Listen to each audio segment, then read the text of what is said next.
అందరికీ నమస్కారం. ఛానల్ 1 తెలుగు ముఖాముఖి ప్రోగ్రామ్ కి స్వాగతం. ఈ రోజు మన ముఖ్య అతిథిగా వచ్చేసినటువంటి సిఎస్ తేజ స్కూల్స్ అధినేత రవితేజ గారు మనతో ఉన్నారు. ఆయన రీసెంట్ గా ప్రైమ్ 9 లో కూడా అవార్డు పొందారు, ఇన్స్పైర్ అవార్డు. ఆయన కష్టం ఏంటి, ఆ స్కూల్ పెట్టడానికి కారణం ఏంటి అనేది కూడా ఆయన మాటల్లోనే విందాం. నమస్తే. రవితేజ స్కూల్ అధినేత రవితేజ గారు మన స్టూడియో లైవ్లో ఉన్నారు. ఇప్పుడు సార్కి ప్రైమ్ 9 ఎక్సలెంట్ అవార్డు ఇచ్చారు. కాబట్టి ఆయన అవార్డు అందుకోవడానికి ఎలాంటి కృషి చేశారు, ఏమి అని సార్తోనే డైరెక్ట్ మాట్లాడి సార్ చెప్పే విషయాల్ని కొన్ని కనుక్కుందాము. ఓకే, నమస్తే రవి గారండి. నమస్తే సార్. గతంలో ఎలా ఉంది స్కూలు, బాగుందా? మీరు ఎన్ని సంవత్సరాలుగా స్కూల్ నడుపుతున్నారు, దాని గురించి ఒక మాట అడుగుదాము. తర్వాత మీకు ప్రైమ్ 9 నుంచి ఎక్సలెంట్ అవార్డు అనేది వచ్చింది, మీకు సెంట్రల్ గవర్నమెంట్ నుంచి కూడా అవార్డు వచ్చింది. ఈ అవార్డులు బట్టి మీరు ఎలా ఫీల్ అవుతున్నారు, పబ్లిక్ లో ఎలా ఉంటున్నారు, మీ అనుభవాలు ఏంటి, మీ పేరెంట్స్ నుంచి కూడా, పిల్లల పేరెంట్స్ నుంచి కూడా మీకు ఎలాంటి స్పందన వస్తుంది? మంచి ప్రశ్న వేశారు మేడం. అంటే మేము ఎప్పుడు కూడా అవార్డులు రావాలి అనే ఉద్దేశంతో పనిచేయలేదు మేడం. ఇది మా యొక్క సామాజిక బాధ్యతగా గుర్తించి మాత్రమే మన పని మనం చేసుకుంటూ పోతే గుర్తింపు దాని అంతా అదే వస్తువు యొక్క విశ్వాసం కలిగిన ఆలోచన విధానంతో వెళ్తున్నాం మేడం. దీంతో అయితే మాకు మా విద్యా సంస్థలు పనిచేసే ఉపాధ్యాయులకు సహకారం కానీ విద్యార్థుల తల్లిదండ్రుల సహకారము చాలా ఎక్కువగా ఉంది. కాబట్టి మేము ఈ అవార్డులు తెచ్చుకోవడానికి ఇది ఒక మాకు బేస్ అయింది మేడం. సార్, అవార్డు అనేది అందులో తీసుకోలేరు కదా, మీకంటూ ఒక అనుభవంలో ఇచ్చారు కాబట్టి మీరు ఆ అనుభవాలు ఎలా ఫేస్ చేయగలుగుతారు? ముఖ్యంగా నేనైతే ఫ్యామిలీ పరంగా చాలా పేద కుటుంబం నుంచి వచ్చాను మేడం. వాస్తవం చెప్పాలంటే మా తండ్రి కూడా నాకు తెలియదు మేడం, నా చిన్న వయసులోనే చనిపోయారు. మా అమ్మ కూడా నేను అంటే ప్రైమరీ లెవెల్ ఉండగానే అంటే 3rd క్లాస్ అప్పటికే మా అమ్మ కూడా చనిపోయారు. ఇక నేను హాస్టల్లోనే మొత్తం కూడా చదువుకున్నాను మేడం. కంప్లీట్ హాస్టల్ నన్ను ప్రభుత్వమే నన్ను కంప్లీట్ అప్ టు నా ఎడ్యుకేషన్ మొత్తం కూడా ప్రభుత్వ సహాయ సహకారాలతోనే చదువుకున్నాను మేడం. తర్వాత ఇంటర్వ్యూస్కి వెళ్ళినప్పుడు ఈ ఇంగ్లీష్ లో అప్పుడు ఈ ఇంగ్లీష్ మీడియం స్కూల్స్ కూడా లేవు అప్పట్లో, లేవు మేడం. లేనప్పుడు ఏదైనా ఇంటర్వ్యూకి వెళ్ళినప్పుడు మేము జాబ్స్కి వెళ్ళినప్పుడు ఎక్కువ ఇంగ్లీష్ లో క్వశ్చన్స్ చేయడము మేము అర్థం చేసుకోగలుగుతున్నాం, కానీ తిరిగి వాళ్ళకి ఆన్సర్ చేయలేని పొజిషన్ చేయలేకపోయాం. మరి ఇప్పుడు రేపు వచ్చే జనరేషన్ కూడా ఈ ప్రాబ్లం ఫేస్ అయ్యకూడదు అంటే మరి అలాంటప్పుడు మన ఒక రిమోట్ ఏరియా అప్పుడు 30 ఏళ్లకు ముందు మంగళం అంటే పెద్ద చాలా అవును మేడం. అందరూ కూడా చాలా కూలీ నాలి చేసుకుని చిన్న చిన్న వ్యాపారాలు చేసుకుని ఉండేవాళ్ళు. కాబట్టి మా మెయిన్ ఫ్యూచర్ లో ఇలాంటి విద్యార్థులకి మనం భవిష్యత్తులో మేము ఫేస్ చేసిన ప్రాబ్లమ్స్ ఈ విద్యార్థులు చేయకూడదు కాబట్టి అనుభవించకూడదు, ఎదురు పడకూడదు. కాబట్టి మనము అందుకు ఈ విద్యారంగాన్ని ఎంచుకున్నాను మేడం. ఎంచుకొని వీళ్ళందరికీ కూడా భవిష్యత్తులో ఈ ఇంగ్లీష్ మీడియం లో చదివిస్తే రేపు ఈ ప్రాబ్లమ్స్ వాళ్ళు రెక్టిఫై చేసుకొని భవిష్యత్తులో మంచి ఉద్యోగాలు చేసుకొని స్థిరపడగలుగుతారు అనే ఒక మెయిన్ కాన్సెప్ట్ అయితే నేను ఈ పాఠశాలను స్థాపించడం జరిగింది. అప్పట్లో మాకు ఆర్థిక సహాయం కూడా చవరవారి కృష్ణమూర్తి గారు ఆర్థిక సహాయాన్ని అందించారు. అలాగే ఇప్పుడు మన జేపీ వాళ్ళు కూడా నాకు అంటే ఉన్న పేద పిల్లలు ఉంటే సార్ వాళ్ళ ఫీజు కట్టుకోలేక పిల్లలు బాగా చదవగలుగుతుంటే మేము కూడా మీకు ఆర్థిక సహాయము అందిస్తామని మొదటి అందిస్తున్నారు. ఈ రోజు కూడా పిల్లలు ఆడుకోవడానికైనా ఏదైనా గ్రౌండ్ ఫ్రీగా ఇచ్చారు మేడం, ఫ్రీగా ఇచ్చారు. అంత సహాయం అనేది అది మాటలతో చెప్పలేము. అదైతే నాకు అంత గాడ్ గిఫ్ట్ అనుకున్నాను మేడం, గాడ్ గిఫ్ట్ అలా భావిస్తున్నాము.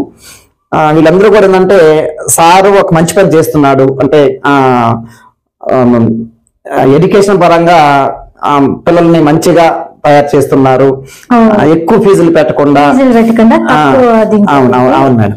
అంటే నా ఉద్దేశం ఏంటంటే కార్పొరేట్ స్కూల్స్ లో ఫీజెస్ ఎక్కువగా ఉన్నాయి. ప్రతి తల్లిదండ్రులు కూడా నా బిడ్డల్ని బాగా చదివించుకొని ఉన్నత స్థితిలో చూడాలి అని ఒక కళలు ఎక్కువ కంటుంటారు. కాబట్టి ఆ ఎడ్యుకేషన్ మనం ఎందుకు ఇవ్వలేము, అంటే వాళ్ళు చేయగలిగింది మనం ఎందుకు చేయలేము అనేసి అక్కడ ఏం చేస్తున్నారు, అక్కడ కమ్యూనికేషన్ టీచర్స్ ని అపాయింట్ చేసుకుంటున్నారు. తర్వాత కాంపిటేటివ్ ఎగ్జామ్స్ కి అవసరమైనటువంటి ఒలింపియాడ్, ఐఐటిని డిఫరెంట్ కోచింగ్స్ ఇచ్చేదాని వల్ల రేపు వాళ్ళు బయటికి వెళ్ళినాక ఐఐటి, జేఈ మెయిన్స్ అలాంటి ఎగ్జామ్స్ లో కాంపిటేటివ్ ఎగ్జామ్స్ సెలెక్ట్ అయ్యి మంచి ఉన్నత స్థితికి వెళ్తున్నారు. అది ఎవరికి వెళ్ళిపోతున్నది, ఎక్కువ లక్షల్లో ఫీజులు వాళ్ళకి మాత్రమే సాధ్యపడుతుంది. వాళ్ళకైతేనే కొద్దిగా ఫీజెస్ కట్టి కెపాసిటీ వాళ్ళకి పేయింగ్ కెపాసిటీ వాళ్ళు చేయగలుగుతారు, వెళ్తున్నారు. నార్మల్ వాళ్ళు చేయలేరు. అలాంటి వాళ్ళకందరూ అది మనం ఎందుకు ఇవ్వకూడదు ఒక ఉద్దేశం, ఒక కసి. అందుకనేసి ఎక్సలెంట్ అవార్డు అనేది మీకు ఇచ్చారన్నమాట. ఓకే, చాలా బాగుంది సార్. అదే విధంగా మీరు క్రీడా రంగంలో కూడా పిల్లల్ని ఎలా ఏ విధంగా ఏమేమి క్రీడలు నేర్పిస్తున్నారు వాళ్ళకి? అంటే వాళ్ళకి చిన్న పిల్లలకైతే బాగా, అంటే ఇప్పుడు ఎండలు ఎక్కువ ఉన్నప్పుడు ఇండోర్ గేమ్స్ కి ఎక్కువగా ప్రాధాన్యత ఇస్తున్నాము. అలాగే పిల్లల మెమరీ పవర్, అంటే చెస్ అనేసి, ఇప్పుడు సపోజ్ నర్సరీ పిల్లలు ఉన్నారు, వాళ్ళకి ఏబిసిడీలు ఒక బాక్స్ వేసేసి వీటిని ఒక అరేంజ్మెంట్ లో చేయడానికి వదిలేసాం అనుకోండి, వాడు ఏ ఎక్కడ పెట్టాలి, బి ఎక్కడ, ఆలోచన సరళి ఆలోచన చేసి పిల్లవాడు చేసుకున్న పొజిషన్ లో దాని ఒక గేమ్ లాగా అటు ఎడ్యుకేషన్ వస్తున్నది, ఇటు పిల్లలు గేమ్ ఆడుకున్నట్టు కూడా వాడికి ఆనందంగా ఉంటుంది. కాబట్టి ఇలా మేము అంటే మాంటిసోరీ సిస్టమ్ లో పిల్లల్ని తీసుకొస్తున్నాం మేడం. ఇంకా పెద్ద పిల్లలు అంటాం కదా, ఈ 6th క్లాస్ నుంచి 10th క్లాస్ వాళ్ళు, ఆ పిల్లల్ని ఏ విధంగా మీరు టీచ్ చేస్తున్నారు? స్టడీ పరంగా గానీ, గేమ్స్ పరంగా గానీ, ఇండివిజువల్ గా పబ్లిక్ లో ఎలా ఎదగాలి, అలాంటివి ఏమన్నా మీకు పబ్లిసిటీ లేకుండా మీరు ఏదన్నా చేస్తున్నారా మీ పబ్లిక్ లో? ఇక్కడ మా ఉపాధ్యాయుల్లో మేము చెప్పే ముందు అపాయింట్మెంట్ చేసుకున్నప్పుడు కూడా వాళ్ళకి ఒక ట్రైనింగ్ ఇస్తున్నాం మేడం, టీచర్స్ అందరికి కూడా. మేము సపరేట్ గా కోచెస్ తీసుకొచ్చి వాళ్ళకి ట్రైనింగ్ ఇస్తున్నాము. నేను కూడా ఎవ్రీ సాటర్డే గానీ ప్రతి సెకండ్ సాటర్డే ఫుల్ డే వాళ్ళకి టీచింగ్ ఎలా చెప్పాలి అనే దాని మీద ఒక స్పెషల్ కోచింగ్ ఇస్తున్నాను మేడం. అంటే వాళ్ళకి ట్రైనింగ్. దాంట్లో ప్రధానంగా మా ఉద్దేశం ఏంటంటే, ఉపాధ్యాయుడు అనేవాడు విద్యను నేర్పించడం కాదు, వీళ్ళు చెప్పడం వరకే. పిల్లల దగ్గర నేర్పించగలగాలి, వాళ్ళు నేర్చుకోగలగాలి, వాళ్ళు ఆలోచించగలగాలి. మనం కేవలం మార్గదర్శకులుగా మాత్రమే ఉండాలి. పిల్లవాడు ఆలోచించగలిగి చేయగలగాలి.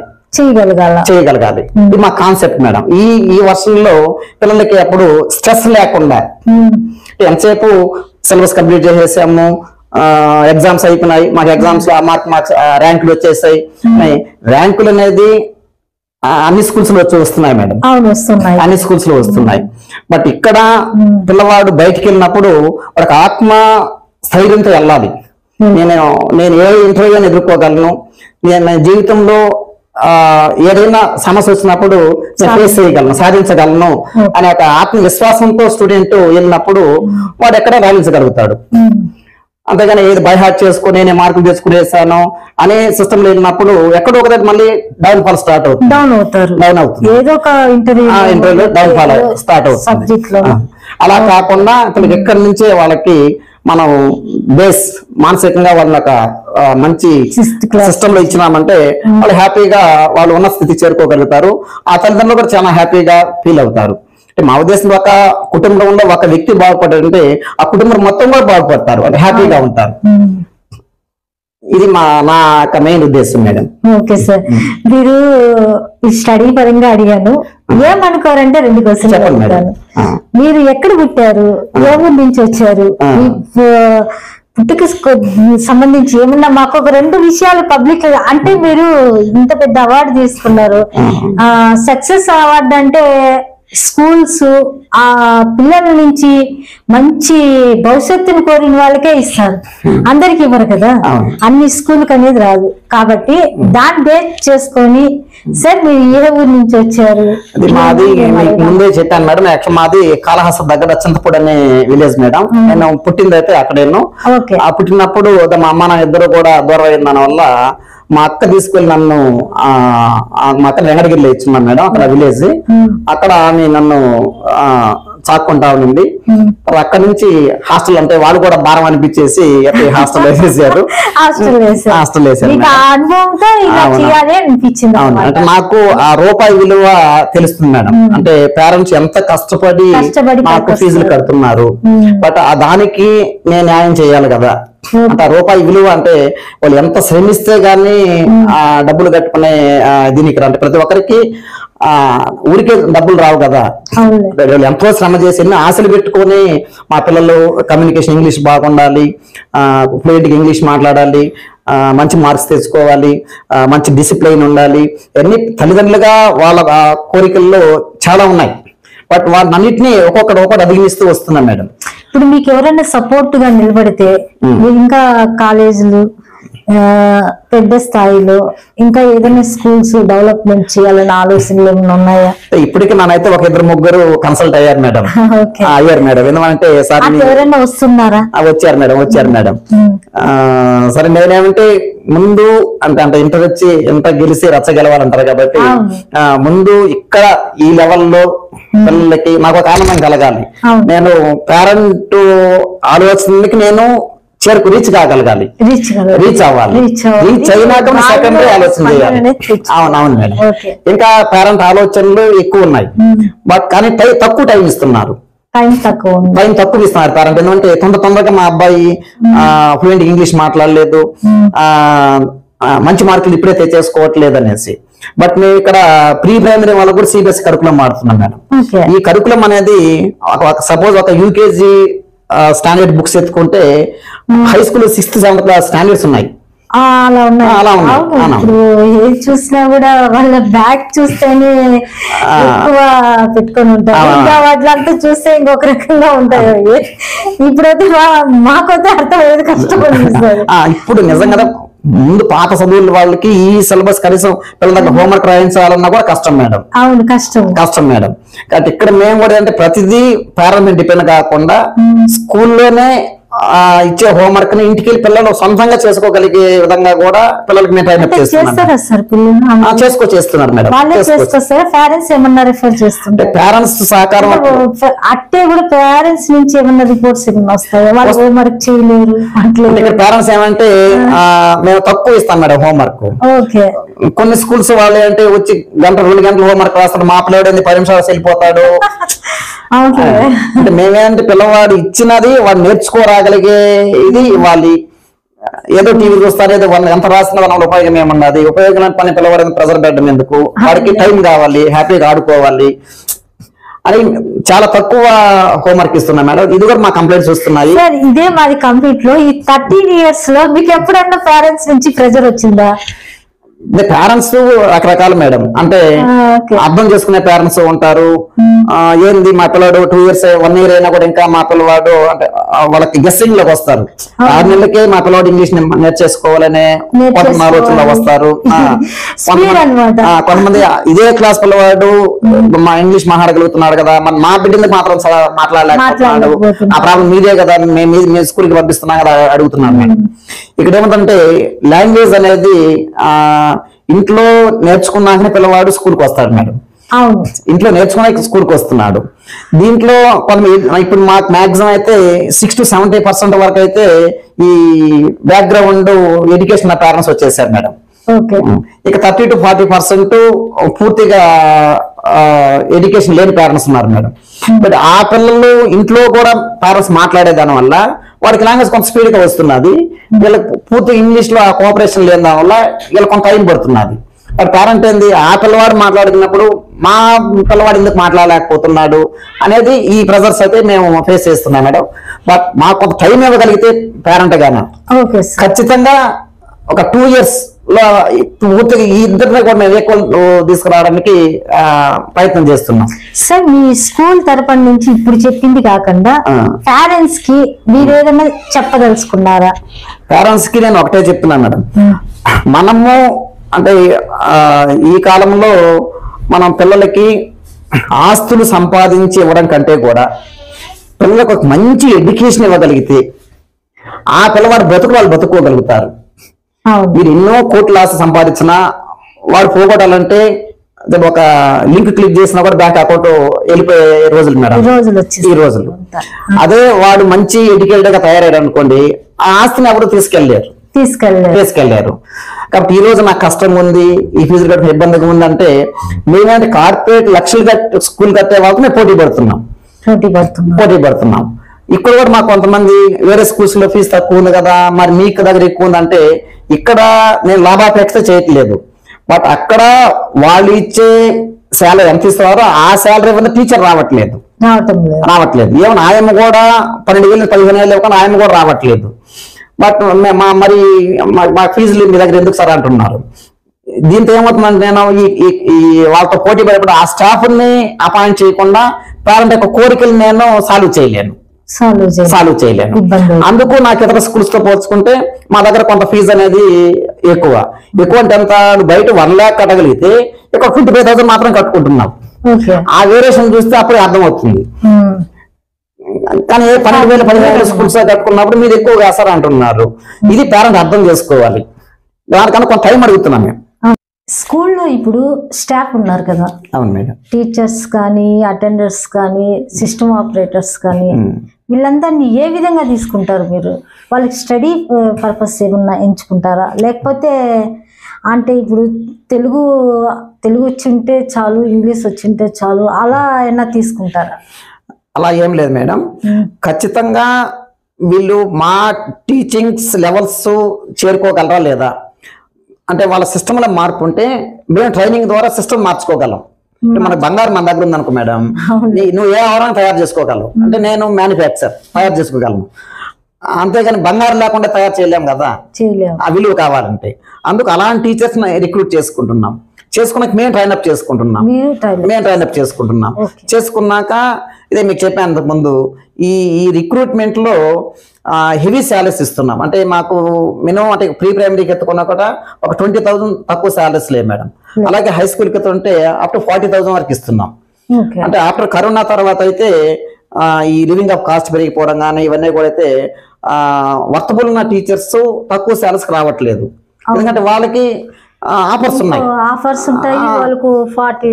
అవునవును మేడం, 40,000 అంటే చాలా తక్కువగా ఆలోచన చేస్తున్నారు.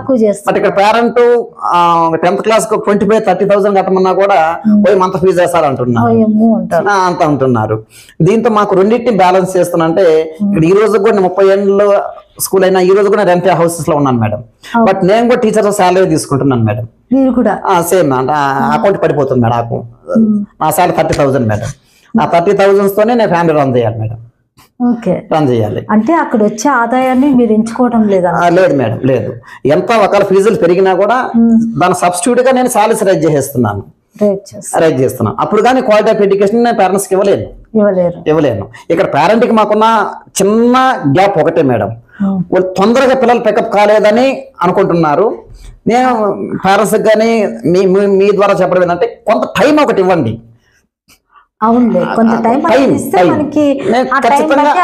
అడ్జస్ట్మెంట్ చేసి మా గోల్ అది. అప్పుడు నాకు సాటిస్ఫాక్షన్. బట్ ఈ లోపే వీళ్ళు కొంత తొందరపడి స్కూల్ చేంజ్ చేసుకోవడము అలా చేస్తున్నాను మేడం.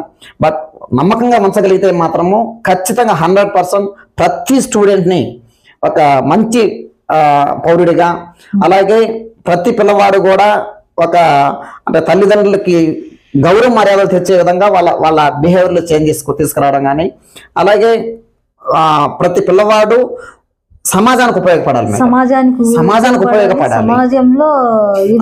మనం సమాజంలో ఉన్నాం మేడం. మరి మన వంతు కృషి అంటే మనం సమాజానికి మంచి చేయకుండా పర్లేదు మేడం, బట్ చెడు చేయకూడదు మేడం.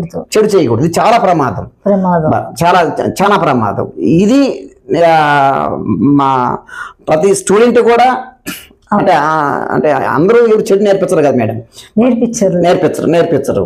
కానీ వాళ్ళు ఇప్పుడు ఈ మీడియా ఇది ఏంటి ఈ సెల్ ఫోన్స్ వచ్చేసినాక వాళ్ళకి ఇది మంచి చెడు అని తెలియని వయసు అది. వీళ్ళకి మేము ఎక్కువ ఎడ్యుకేషన్ కూడా సెల్ ఫోన్ అవును మేడం, అవును మేడం. ఇది మాకు అలా ఉంది అన్నమాట జనరేషన్. దీంట్లో ఎక్కువగా మేము పిల్లలకి ఏంటంటే క్లాసెస్ కంటే కూడా వాల్యూస్ నేర్పించడానికి ఎక్కువ టైం కేటాయిస్తున్నాం మేడం. ఇప్పుడు హై స్కూల్స్ కి ట్యాబ్స్ ఇస్తున్నారు. ఈ లో క్లాస్ వాళ్ళకి 3rd క్లాస్ 4th క్లాస్ వాళ్ళు కూడా ట్యాబ్స్ ఇస్తారా సార్? అంటే మేము ప్రతి క్లాసు డిజిటలైజ్ చేసాం మేడం.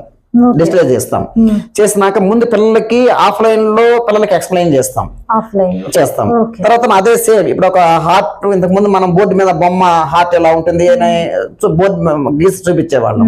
అలాగే డైరెక్ట్ గా హార్ట్ ఎలా వర్క్ చేస్తుంది అనేది డిజిటల్ రూపంలో ముందు ఆఫ్లైన్ లో చెప్తాం ఎలా ఉంటే వర్క్ చేస్తుంది అనేసి.